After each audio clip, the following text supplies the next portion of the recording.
ప్రభువా, నా పెదవులను నా హృదయమును శుద్ధి చేయుము. నేను నీ పవిత్ర సందేశమును ప్రజలకు వినిపింతును. పితకు పుత్రునకు పవిత్రాత్మకు స్తుతులు, ఆదిలో వలె ఇప్పుడునో ఎల్లప్పుడునో కలుగునుగాక. పాస్కకాలపు 4వ ఆదివారము. ప్రియమిత్రులారా, ఈ పాస్కకాలపు 4వ ఆదివారమును మంచి కాపరి ఆదివారము అని పిలుస్తూ ఉంటారు. ఈ ఆదివారము నాడు మంచి కాపరిని గూర్చిన సువార్త గ్రంథ పఠనం చదువుతున్నాం కనుక ఈ పేరు వచ్చింది. ఇదే ఆదివారము నాడు శ్రీ సభలో సేవలు అందించుట కొరకు యువతీ యువకులను ఎన్నుకొని పంపుమని దేవునికి మొరపెడతాము కనుక దీనిని దైవాంకిత జీవితపు పిలుపు ఆదివారం అని కూడా పిలుస్తున్నాము. ఇక ఇప్పుడు నేటి పవిత్ర గ్రంథ పఠనాలను పరిశోధించుదాం. మొదటి పఠనం అపోస్తలుల కార్యాలు గ్రంథములోని 13వ అధ్యాయము నుండి గ్రహింపబడింది. వచనాలు 14వ 43 నుంచి 52వ వచనం వరకు. ఈ పాఠ్యభాగం పిసిదియా యందలి అంటియోకియాలో వేద ప్రచారమును గూర్చి వివరిస్తూ ఉంది. ఒకానొక విశ్రాంతి దినమున పిసిదియా యందలి అంటియోకియాలోని యూదుల ప్రార్థనా మందిరములో పౌలు, బర్నబా అను 2 శిష్యులు ఉత్థాన క్రీస్తును గూర్చిన శుభ సమాచారమును ప్రకటిస్తూ ఉన్నారు. యేసుక్రీస్తు మరణము ఉత్థానము ద్వారా పాపముల పరిహారము లభించిందని వారు బోధించారు. వీరి బోధనలను ఆలకించిన వారు వారి బోధలకు ముగ్ధులై ఎంతో ఆసక్తిని కనబరచారు. బప్తిస్మం పొందటానికి కూడా సుముఖతను చూపారు. ఆ ఇరువురు బోధకులను మరలా రమ్మని ప్రార్థనా మందిరాధ్యక్షుడు కోరాడు. వారు కోరినట్లే మరుసటి విశ్రాంతి దినాన పౌలు, బర్నబాలు యూదుల ప్రార్థనా మందిరానికి వెళ్ళారు. ఈ పర్యాయం ప్రార్థనా మందిరానికి యూదులు మాత్రమే కాకుండా యూదేతరులైన అన్యులు కూడా వచ్చారు. ఆ రోజున దాదాపు పట్టణములోని ప్రతి వ్యక్తియు ప్రభువు వాక్కును వినటానికి వచ్చారు అని అపోస్తలుల కార్యాలు పేర్కొన్నది 13:44. అంత పెద్ద జనసమూహమును చూచి యూదులు విస్తుపోయారు. విస్మయం చెందటమే కాక అసూయపడ్డారు. మా దేవుని వాక్కును వినటానికి అన్యులు రావటమేమిటి? వారికి అట్టి అర్హత లేదు గదా, వారు రాకూడదు గదా అని యూదుల్లో కొందరు దుష్ప్రచారం ప్రారంభించారు. పౌలునకు వ్యతిరేకంగా మాట్లాడారు. తమకు తోచిన విధంగా పౌలును విమర్శించారు కూడా. అయినను పౌలు కానీ బర్నబా కానీ వారి విమర్శలకు భయపడలేదు. ఉత్థాన క్రీస్తును గూర్చి బోధించటములో అపోస్తలులు చూపిన ధైర్యాన్ని గూర్చి మనం ఇదివరకే విన్నాం. చదువురాని సాధారణ మనుష్యులకు పేతురు, యోహానులు ధైర్యముగా సమాధానమిచ్చుటచే యూదుల న్యాయ విచారణ సభ సభ్యులు ఆశ్చర్యపోయారు అని మనం తెలుసుకున్నాం. అపోస్తలుల కార్యాలు 4:13. అంతేకాక ప్రభు వారు చేసిన ఈ బెదిరింపులను గమనింపుము, నిండు ధైర్యముతో మీ సందేశమును గూర్చి మాట్లాడుటకు మీ సేవకులమైన మమ్ము అనుమతింపుము అని వారు ప్రార్థన కూడా చేశారు. అపోస్తలుల కార్యాలు 4:29. దేవుని సహాయమును అర్థించారు.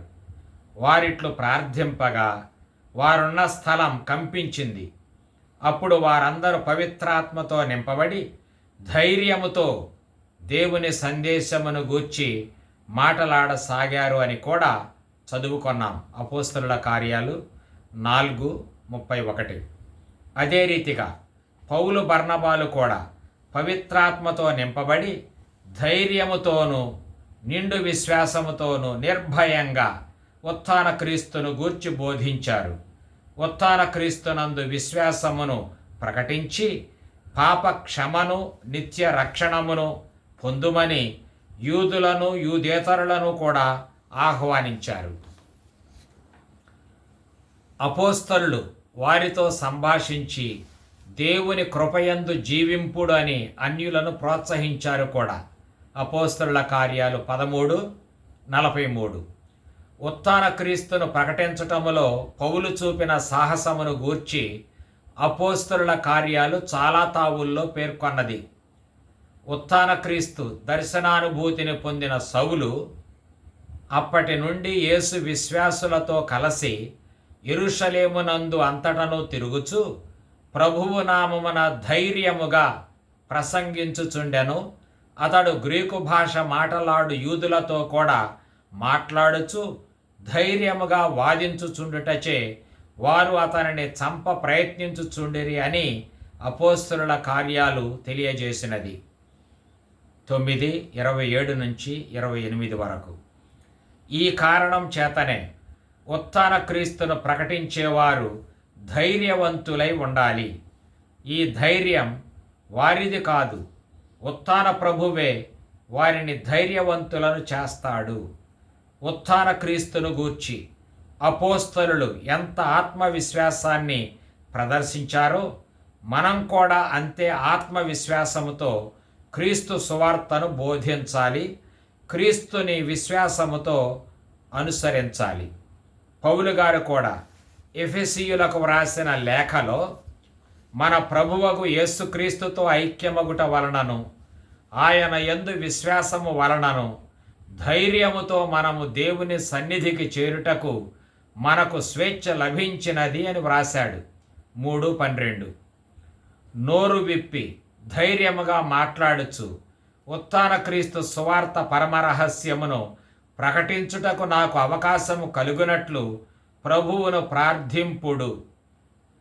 క్రీస్తు సువార్త నిమిత్తము రాయభారినై సంకెళ్లతో బంధింపబడి ఉన్నాను కనుక నేను దానిని గూర్చి వలసినంత ధైర్యముతో ప్రకటించునట్లు ప్రార్థింపుడని ఎఫెసు క్రైస్తవ సమాజాన్ని అర్థించాడు పౌలు.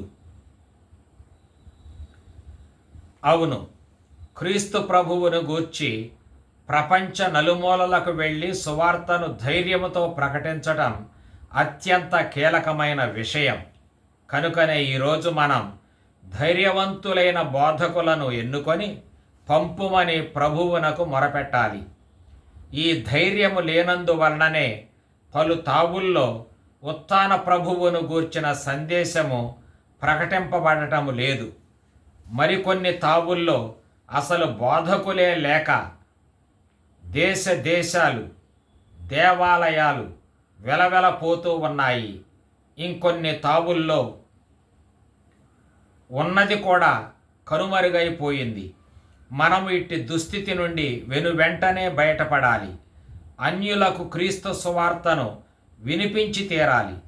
అందుకు సమర్థులైన సేవకులను పంపుమని పరమపితను అర్థించాలి. పౌలు బర్నబాలు మిక్కిలి ధైర్యముతో ఎలుగెత్తి ఇట్లు పలికారు: యోధ ప్రజలారా, దేవుని వాక్కు మొదట మీకు చెప్పబడవలసి ఉండెను, కానీ మీరు దానిని తిరస్కరించి మిమ్ము మీరు నిత్య జీవితమునకు అయోగ్యులనుగా చేసుకొనుటచే మేము మిమ్ము విడిచి అన్యుల యొద్దకు వెళ్ళెదము అని తెలియజేశాడు. అపోస్తలుల కార్యాలు 13:46. ఇక్కడ నిత్య జీవితం అనే పదమును శ్రద్ధగా గమనించాలి. నిత్య జీవితం అని అంటే రాబోవు మరులోక జీవితం అని అర్థం. మరణము నుండి మరలా జీవముతో లేవటమే ఈ మరులోక నిత్య జీవితం.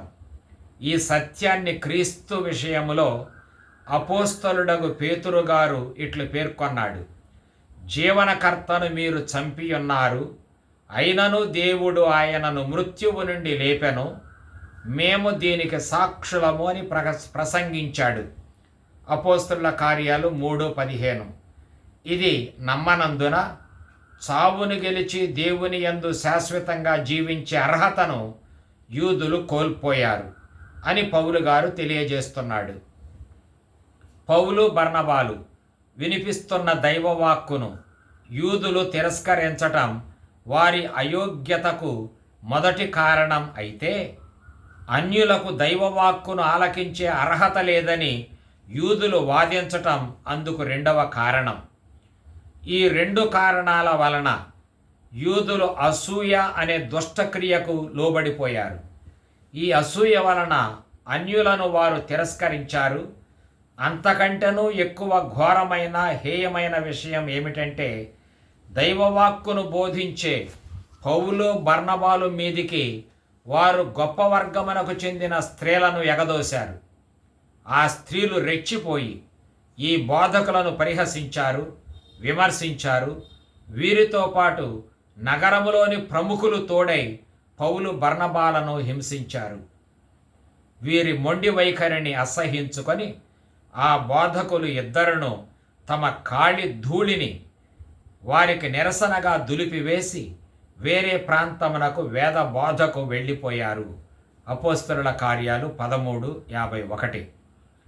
కాలి ధూళిని దులిపివేయటం అంటే మీకు మాకు సంబంధం లేదని తెలియజేయటం. క్రీస్తు ఒకనాడు తన శిష్యులతో, మీరు ప్రవేశించిన పట్టణ ప్రజలు మిమ్ము ఆహ్వానింపని ఎడల ఆ పట్టణ వీధులలోనికి వెళ్ళి మా కాళ్లను అంటిన మీ పట్టణ మందలి దుమ్మును మీకు విరుద్ధముగా ఇచ్చటనే దులిపివేయుచున్నాము అని వారితో చెప్పుడు. తీర్పు దినమున ఆ పట్టణపు గతి సహింపనొల్లనిదిగా ఉండును అని క్రీస్తు అనెను అని లోక సువార్త గ్రంథం పేర్కొన్నది. 10వ అధ్యాయం 10-12 వరకు. ఇక్కడ పౌలు బర్నబాలు చేసినది అదే. యూదుల తరబిరుసుతనమును, హింసాకాండను ఖండిస్తూ, వారి అసూయ ద్వేషాలను నిరసిస్తూ కాళ్ల ధూళిని దులిపివేసిపోయారు. కనుకనే మీరు మా బోధలను, మేము బోధించు క్రీస్తును తిరస్కరించారు కనుక మీరు నిత్య జీవితమునకు అర్హతను కోల్పోయారు అని వారు ఖండితంగా హెచ్చరించారు. వారి పేర్లు పరలోకమందు నమోదు కాలేదని తెలియజేశారు. జీవ గ్రంథములో వారి పేర్లు లేవు. వారు క్రీస్తునందు విశ్వాసము నిలుపుకోలేకపోవటం వలన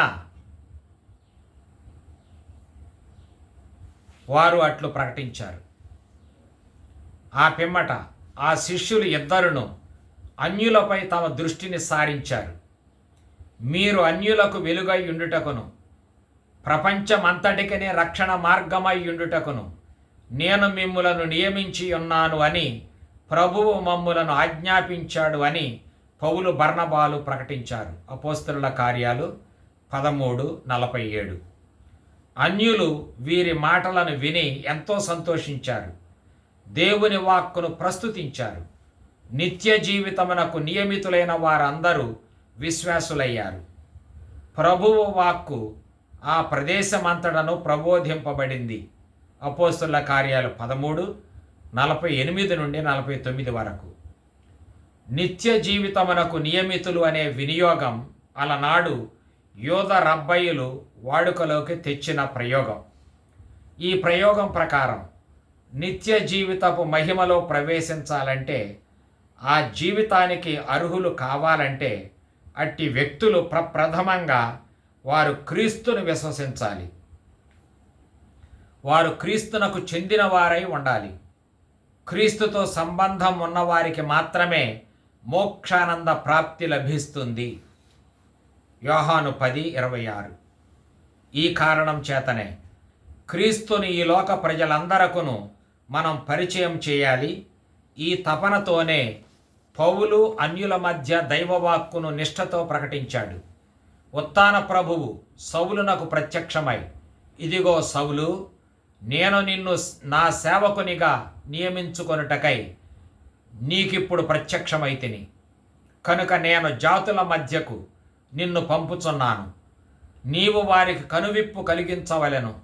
అంధకారము నుండి వెలుగులోనికి, పిశాచ ప్రభావము నుండి దేవుని వైపునకు వారిని మరలింపవలెను. అప్పుడు నా యందలి విశ్వాసము వలన బప్తిస్మము పొందిన వారు పాపముల నుండి క్షమాపణను, విముక్తిని పొందుతారు. వారు ఎన్నుకొనబడిన దేవుని ప్రజలలో లెక్కింపబడుదురు అని ఆదేశించిన విషయం మనకు తెలిసినదే కదా. అపోస్తుల కార్యాలు 26:17-18 వరకు. కావున మానవులు అంధకారము నుండి వెలుగులో ప్రవేశించాలంటే క్రీస్తునందు విశ్వాసమును కలిగి ఉండాలి. ఆయనను విశ్వసించి వారు బప్తిస్మము పొందినప్పుడు పాప విముక్తిని పొందుతారు.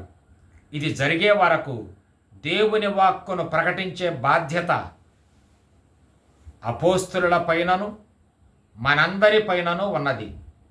దైవ వాక్కును ప్రకటించే వారి అవసరము మనకు ఎక్కువగా ఉన్నది. వారిని పంపుమని మనము ప్రభువునకు మొరపెట్టాలి. మనకు చాలామంది బోధకులు కావాలి. పౌలు వలె మనం కూడా ఉత్థాన క్రీస్తు పేరిట నిత్య జీవితమును గూర్చి ప్రజలకు తెలియజెప్పాలి. ఇది మన విధి. ఉత్థాన క్రీస్తు మహా తేజస్సు కనుక ఈ తేజస్సును మనం దాచి ఉంచలేము కదా. కావున విశ్వజనులందరినీ ఈ వెలుగు చెంతకు ఆహ్వానించాలి. అందుకొరకే క్రీస్తు మనలను తన ప్రజలుగా రూపొందించుకున్నాడు. ఈ ఉత్థాన క్రీస్తు జ్యోతికి ప్రథమ సాక్షులు అపోస్తలుడు. కనుక అపోస్తలుల బోధలను నమ్మిన వారు ఉత్థాన క్రీస్తు తేజస్సులో మహిమలో ప్రవేశింపగలరు. కనుకనే క్రీస్తు అపోస్తలులతో తాను మోక్షారోహణం చేస్తున్న సమయాన ఇట్లు ఆదేశించాడు: పవిత్రాత్మ మీ పైకి వచ్చునప్పుడు మీరు శక్తిని పొందుదురు. కనుక మీరు యెరూషలేములోను యూదియా సమరియా సీమలందంతటను భూదిగంతముల వరకును నాకు సాక్షులై ఉందురు అని పలికాడు. అపోస్తలుల కార్యాలు 1:8. ఇక్కడ లోకా సువార్తకారుని పదజాలమును సరియైన రీతిగా మనం అర్థం చేసుకోవాలి. లోక రచనల్లో సాక్షి అనేది ఒక ముఖ్యమైన భావం.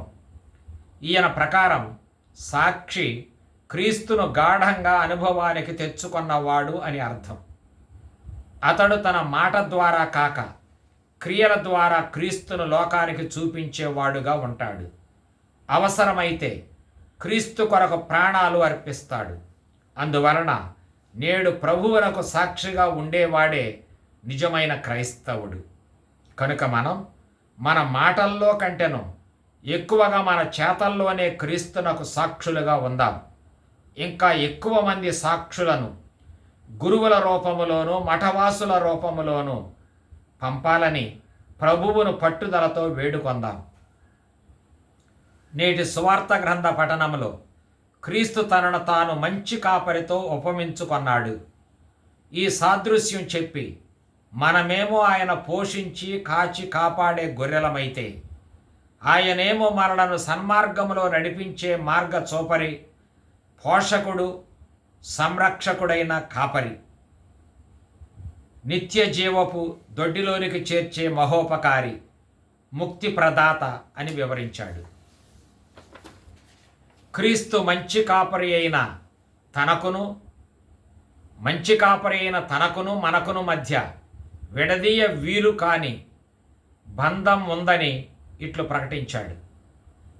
నా గొర్రెలు నా స్వరమును వినును, నేను వానిని ఎరుగుదును, అవి నన్ను వెంబడించును అని అద్భుతమైన 3 వాక్యాలు చెప్పాడు. యోహాను 10:27. క్రీస్తునకు తన భక్తులు అనుభవపూర్వకంగాను ప్రేమపూర్వకంగాను తెలుసు అని అర్థం. వీరి మధ్య ఉన్న ఈ అన్యోన్యతను బట్టి భక్తులు తమ ప్రభు అయిన క్రీస్తు మాటలను మనసారా వింటారు, హృదయమారా పాటిస్తారు. క్రీస్తు ఉత్థానం అనంతరం ఈ భక్తుల సంఖ్య పెరుగుతుంది. అన్ని జాతుల ప్రజలు కూడా క్రీస్తును అనుసరిస్తారు. ఆయన స్వరాన్ని వారు గుర్తుపడతారు. ఆయన్ని వెన్నంటి ఉంటారు. అన్ని రోజులు ఆయనతోనే ఉంటారు. ఆయన అడుగుజాడల్లో నడుచుకుంటూ ఉంటారు. ఉత్థాన క్రీస్తుతో ఇంత సాన్నిహిత్యం మనకు లభించటం అనేది వివరింప అలవి కాని గొప్ప విషయం. మనలను ఆయనతో ఐక్యపరచుకొని మనకంటేనూ ఆయనే ఎంతో గర్వపడుతూ ఆనందపడుతూ చెప్పిన వాక్యాల్లాగా ఉన్నాయి మనం ఇంతకు ముందు చదివిన వాక్యాలు. అయితే వాస్తవంగా మనం ఆయన స్వరాన్ని వింటున్నామా? వినటం అంటే క్రీస్తు మనలను ప్రేమించినట్లు ఆయనను మనం ప్రేమిస్తున్నామా? మనమెవరమో ప్రభువునకు బాగా తెలుసు. కానీ ప్రభువును గూర్చి సరియైన జ్ఞానం మనం కలిగి ఉన్నామా? ఇక్కడ జ్ఞానం కలిగి ఉండడం అంటే ప్రభువు యొక్క మనస్తత్వమును, హృదయ ప్రేమను తెలుసుకొని ఆ ప్రభువుతో అన్యోన్యంగా జీవిస్తున్నామా? ప్రభువును చిత్తశుద్ధితో అనుసరిస్తున్నామా? అనగా దైవభక్తి, సోదర ప్రేమ కలిగి జీవిస్తున్నామా? ఈ ప్రశ్నలు మంచి ఆత్మ పరిశోధనకు ఉపకరిస్తాయి.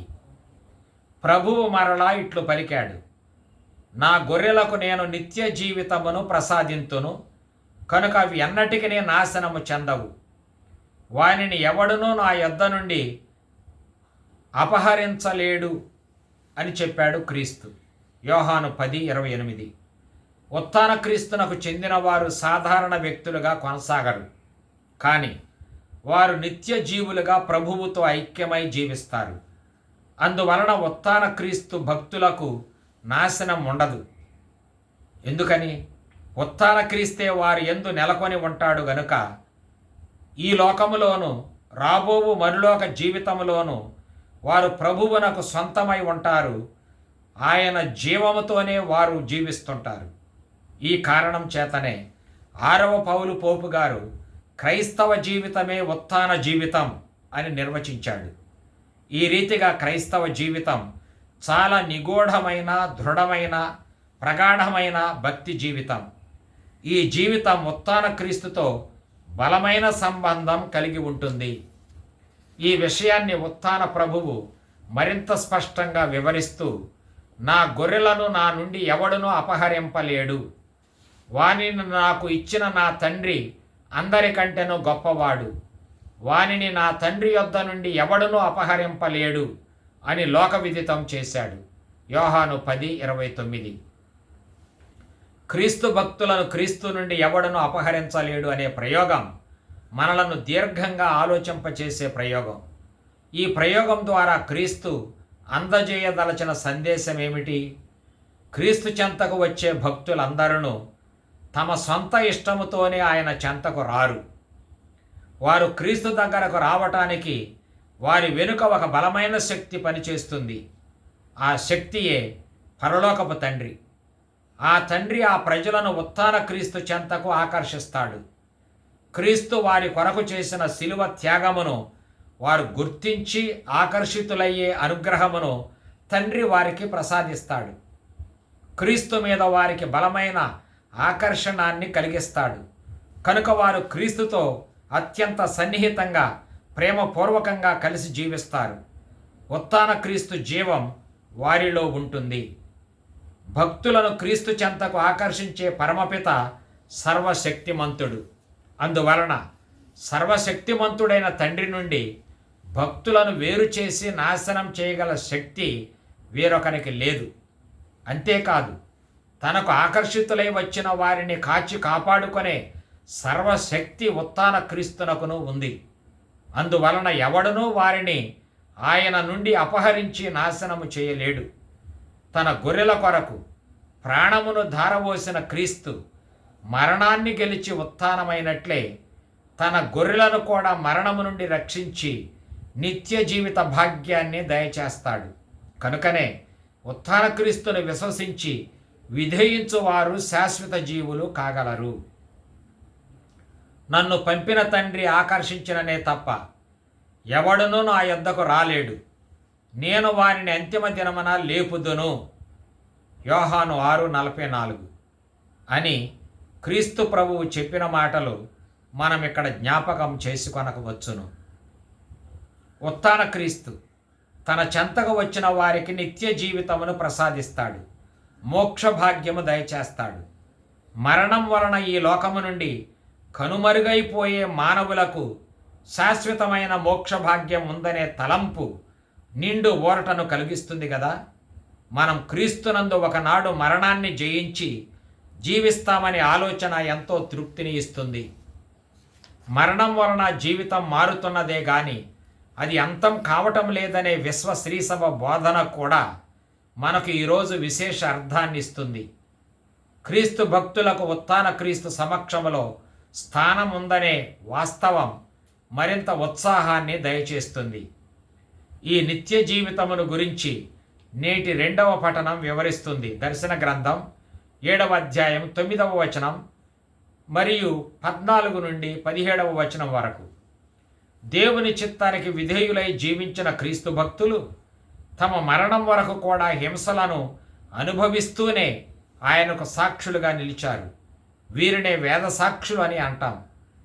ప్రాణం పోయే వరకు క్రీస్తునకు సాక్షులుగా ఉండేవారే వేద సాక్షులు.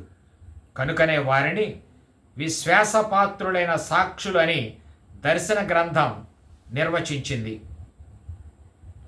వారంతా ఇప్పుడు క్రీస్తు ప్రభుని రక్షణాత్మక రుధిర ధారలతో శుద్ధి చేయబడి పునీతులుగా పరలోకములో ఉన్నట్లు యోహాను చూచాడు. ఈ రీతిగా మోక్షానికి చేరుకొనిన వారి సంఖ్య అధికంగానే ఉన్నట్లు తెలుస్తుంది. క్రీస్తు స్వరమును విని విశ్వసించి విధేయించిన ప్రపంచములోని అన్ని భాషల వారు, జాతుల వారు, వర్గాల వారు స్వర్గమహిమను పరమానందమును అనుభవిస్తూ ఉన్నారు. దైవవాక్కును ప్రకటించి విశ్వాసపాత్రమగు సాక్షులై తత్ఫలముగా చంపబడిన వారి ఆత్మలను నేను చూచితిని. వారంతా గొప్ప జనసమూహముగా ఉన్నారు, లెక్కకు మిక్కుటంగా ఉన్నారు. వారిలో అన్ని రకాల ప్రపంచ జనులు ఉన్నారు. దేవుని సింహాసనమునకును దేవుని గొర్రెపిల్లకును ఎదురుగా నిలబడి అహోరాత్రములు దేవుని స్తుతించుచున్నారు. వీరందరి కొరకును బలి అయిన దేవుని గొర్రెపిల్లయగు క్రీస్తువే వారి కాపరి అని అంటూ దర్శన గ్రంథకర్త పేర్కొన్నాడు.